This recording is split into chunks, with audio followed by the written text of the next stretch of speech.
Video বার্তায় প্রধানমন্ত্রীর নয়া বিলের ঘোষণা। অনশন প্রত্যাহার করলেন সোনাম ওয়াংচুক। একটানা ২৬ দিনের অনশন ভাঙলেন সোনাম ওয়াংচুক। গুরুগ্রামের মেদান্ত হাসপাতালে অনশন ভাঙলেন তিনি। হাসপাতালে ছিলেন কেন্দ্রীয় মন্ত্রী জেপি নাড্ডা ও জিতেন্দ্র সিং। কোথাও কোনোভাবে যাতে হিংসা না ছড়ায় সেই বিষয়ে সকলে যেন সতর্ক থাকে।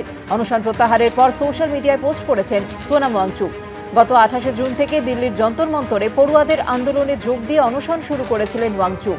টানা অনশনের কারণে তাঁর স্বাস্থ্যের অবনতি হলে প্রথমে তাকে সফদরজং হাসপাতালে, পরবর্তীতে দিল্লি হাইকোর্টের নির্দেশে গুরুগ্রামের মেদান্ত হাসপাতালে স্থানান্তরিত করা হয়।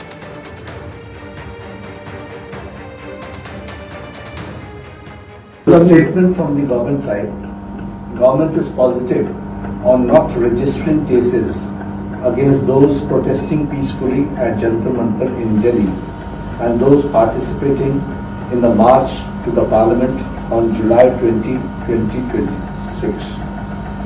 The government has already assured threadbare discussions to find solutions to paper leaks and educational reforms for exams in the parliament.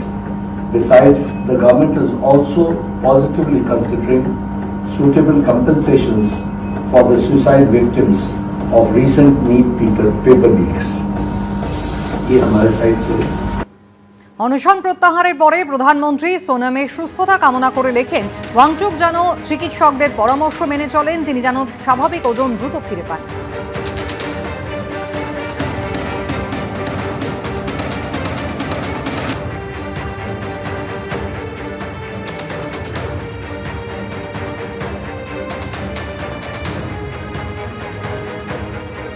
Sonam Wangchuck তিনি ২৬ দিন পরে নিজের অনশন প্রত্যাহার করলেন। ২৮ জুন থেকে অনশন শুরু করেছিলেন এবং তারপর এই নয়া বিলের ঘোষণা করলেন গতকাল ভিডিও বার্তায় প্রধানমন্ত্রী। এরপরই অনশন প্রত্যাহার করে নিলেন সোনাম ওয়াংচুক। आज 26वें दिन मैं आप लोगों को कुछ ख़ास खबर बताना चाहूँगा।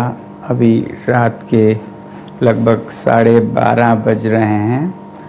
अभी थोड़ी देर पहले केंद्रीय मंत्री जेपी नड्डा साहब और जितेंद्र सिंह साहब यहाँ आए थे और लद्दाख के एपेक्स बॉडी के शीर्ष नेतागण भी यहाँ आए थे।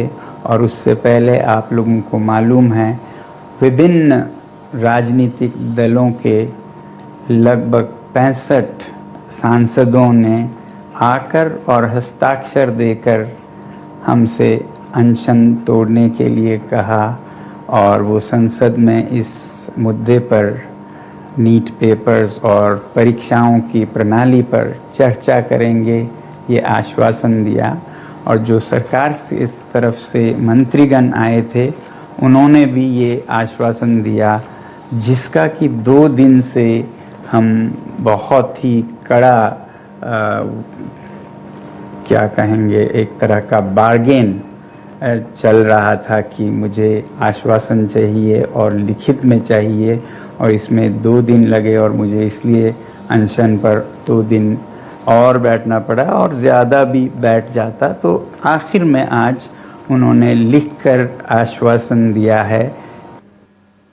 কালীঘাট তৃণমূলের ২১শে জুলাই কর্মসূচিতে আদালতের নির্দেশ অমান্য করার অভিযোগ এনে স্বতঃপ্রণোদিত মামলা দায়ের করল হেস্টিংস থানা।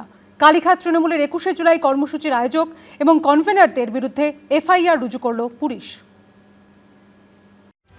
কলকাতা হাইকোর্টের অনুমতিতে বিড়লা তারামণ্ডলের সামনে ২১শে জুলাইয়ের সভা করেছিল কালীঘাট তৃণমূল, কিন্তু সেই কর্মসূচিতে আদালতের নির্দেশ অমান্য করার অভিযোগ এনে স্বতঃপ্রণোদিত মামলা করল হেস্টিংস থানা। কালীঘাট তৃণমূলের ২১শে জুলাই কর্মসূচির আয়োজক ও আহ্বায়কদের বিরুদ্ধে এফআইআর করল পুলিশ। আমাদের আইন মেনে ক্যাথিড্রাল রোডে কোর্টের অর্ডার মেনে একটা ফ্ল্যাঙ্ক ফাঁকা রেখে আমরা আমাদের মিটিং করছিলাম।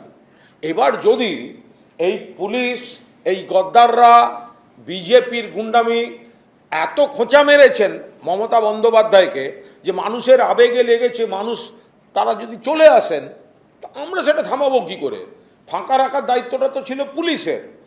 এবার মানুষের আবেগকে আপনি কি দিয়ে বাঁধবেন? প্রশাসনিক ব্যাপার, প্রশাসন বুঝবেন। তৃণমূল মানেই হচ্ছে অন্যায় এবং তারা কখনোই সংবিধানের সঙ্গে কোনোদিনও যায়নি। বিধানসভা অবধি ভাঙচুর করেছিল, এটাই যাদের ইতিহাস। তারা রাস্তার একদিক ব্লক করেছে, ভাগ্য ভালো পুরো রাস্তাটাকেই ভেঙে দেয়নি। প্রশাসনকে এরপরে ওনাদেরকে পারমিশন দেওয়ার আগে 100 বার ভাবা উচিত। পুলিশের বক্তব্য, কলকাতা হাইকোর্টের নির্দেশ ছিল ক্যাথেড্রাল রোডের একদিকে সভা হবে, আরেক দিক দিয়ে গাড়ি চলাচল করবে। কিন্তু কালীঘাট তৃণমূলের সমাবেশে দুদিকের রাস্তাতেই সমর্থকরা জমায়েত করেছিল বলে জানিয়েছে পুলিশ। হাইকোর্টের অর্ডার তারা লঙ্ঘিত করেছে, এটা কন্টেম্পট অফ কোর্ট হয়েছে, তো পুলিশ তো সেখানে মামলা দায়ের করবেই, পুলিশ তো সেখানে ইনকোয়ারি করবে, এখানে অস্বাভাবিকের ব্যাপার কি আছে? তারা কখনোই কোনো আইন মেনে চলেনি।